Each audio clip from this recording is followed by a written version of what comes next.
I study etymology. Now, etymology is the study of words and how their meaning changes throughout history. Now, to do etymology, you need to know basically, number one, for example, roots, basic parts of words that carry lexical meaning. For example, look at the word ped, which is a root and it means to tread, to walk. Or another one is sed, which means to sit. Yet you need to know prefixes. A prefix is a word placed before a root. For example, overcook. So in this word, overcook, the word over in the beginning is a prefix. And you need to know suffixes. A suffix is the opposite, a word or a morpheme placed after a word. For example, homicide. So the word side here means to kill is put after the root word, which is home. Now, all this is good and it helps etymology, but when you teach thousands and thousands of words, you don't have the luxury of time. You know, you would need thousands of hours to teach thousands of words. So you have to find some kind of another mechanism, some kind of another strategy to kind of help this vocabulary enriching problem. So through all these years of my experience, I have come to find that there exists another level, words beginning with the same cluster of initial consonants, which are related to the common Indo-European roots, and they share more or less, they share the same nuclear, the core meaning, either literally or metaphorically. For example, some consonant clusters I will give you just now. There is first one, GL, which is found in words like glimpse, glance, glitter, etc. And they have all these words reflect the central meaning of shining.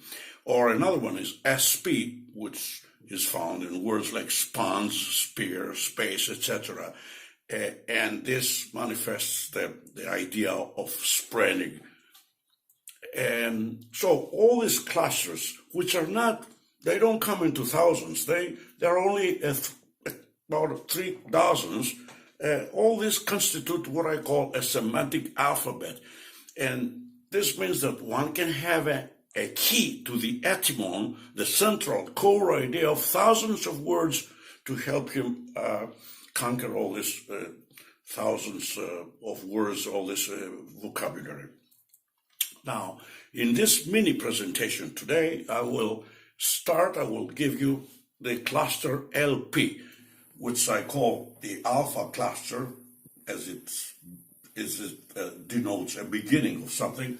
And you can see a formula of it on the blackboard there. You see there's a vowel followed by LP or V or F plus a vowel plus 0. That means no vowel at all. So, for example, in the word alpha, you have the A sound, and then you have the LP or LF sound, because this interchange, these are labial sounds that interchange. The P, V, F sound are labial sounds. They can be interchanged. And sometimes there can be a vowel between the L and the P. For example, the word elephant, or you can have a vowel before the L because it's phonologically not possible to say LP in the beginning. So you have to kind of find a vowel so that it helps the pronunciation. So the L is always present. It's always a constant. It derives from the Greek word ilios and phos, which both mean light. So this fantastic cluster then, which reflects a sudden flash or light, is connected to a surprising list of unexpected words. We can find some words in the vocabulary which is related to animals. For example, wolf. Wolf is a beautiful animal, and its scientific name is lupus, and you can see in both names, wolf and lupus, the cluster LP is manifested there. You can see it, and this possibly reflects the idea of the white wolf, or could be the symbolical meaning to the wolf. The same with the word elephant, which is, of course, there are some white elephants, but it could refer to the elephant being such a big an animal that is just in front of you, and it is sparkling with all its bigness and power. And then you have calf, which is white. Young calves are mostly white. And the word cow itself, which is related to calf, is, of course, can be white. And then you have alpaca, which is a Peruvian Andean animal, which is completely white. And then we could go on with lepus europaeus, which is a hare, elaphi in Greek, which means deer, the albatross, the bird, the famous bird, which is red and white, and we have dolphin, you can see in the picture, and dolphin, some dolphins are white and black and white, and it could refer to the dolphins being on the top of the water and all the foam and all that around there. And then we have lopa, which is cow in Albanian, or lepur, which is a hare in Albanian. And it goes on with plants. We have, for example, Salvia officina. It's a kind of a tea. And then we have a leaf. A leaf, you can see the LP there, the LF over there. And then olive. An olive tree is, of course, sparkling, and it's glistening white and all that. You can see the LP there, or LV there. And then it goes on with countries. For example, the Albion. Albion refers to Brittany or England, and if those first settlers that saw England from afar, they saw first the cliffs of Dover, and as you can see in the picture, they're all very white. So I think that's where the name Albion comes from. The same with Albania.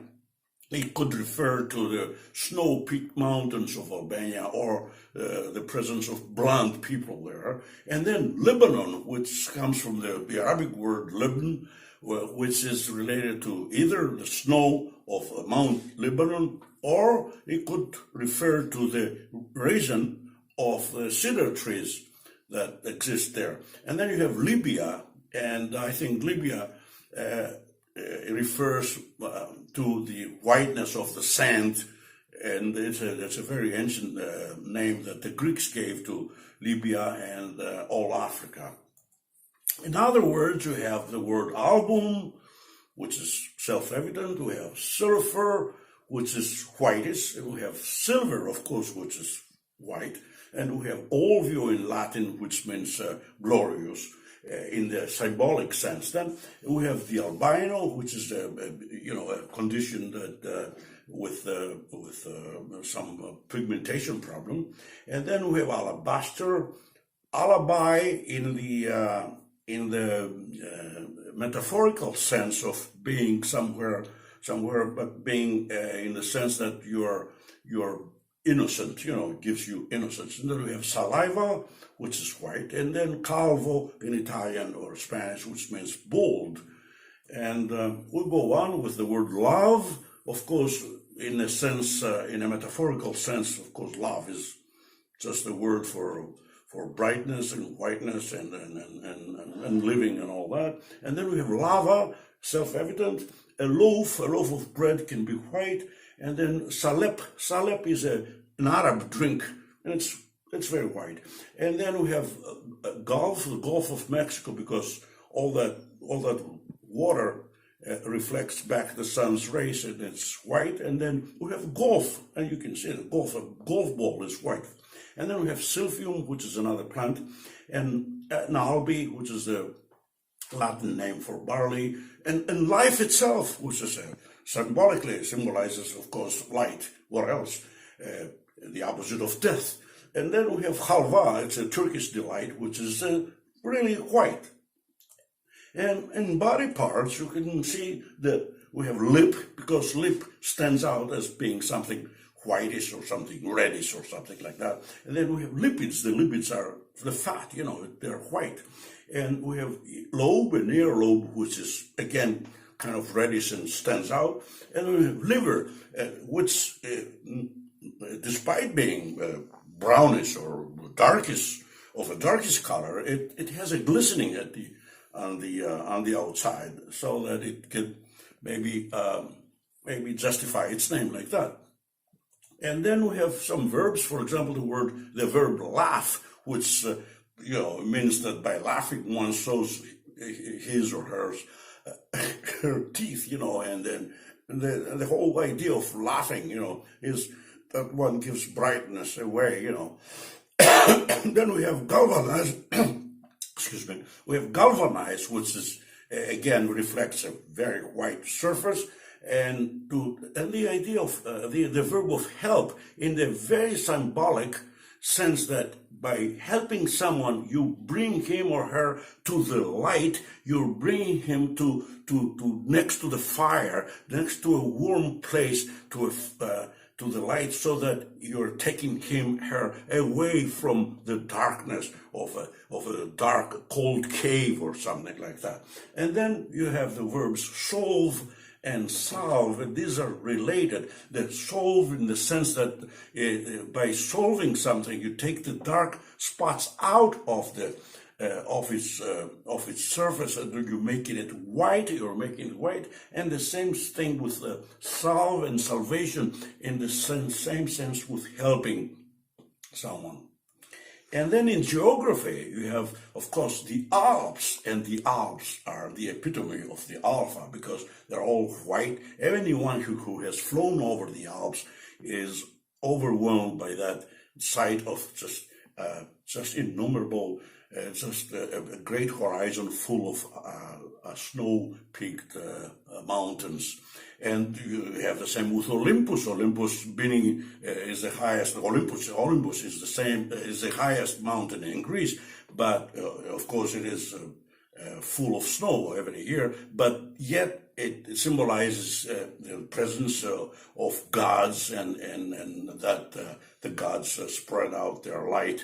And you have Elba River, which is a river, and you can see in the picture that how it does not have to be really white, but it sparkles and it gives off light. And then I can tell you that in Swedish, all rivers, a lot of rivers have names like Elf, Elva, and something like that.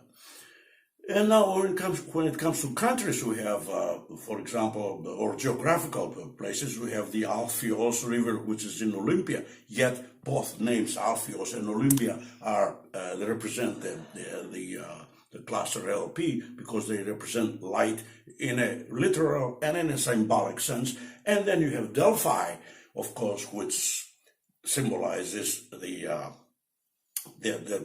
brightness and the wisdom given off by the oracles. But literally speaking, Delphi is a place full of light, because it's the location that the location is so situated that it gets flooded with sunlight all year long. And then Alpha, then of course, is the epitome of light, as even the letter itself, the Alpha, resembles the snow-capped peak of a mountain, besides the metaphorical or symbolical meaning of the concept. And thanks for your attention, and please subscribe to YouTube.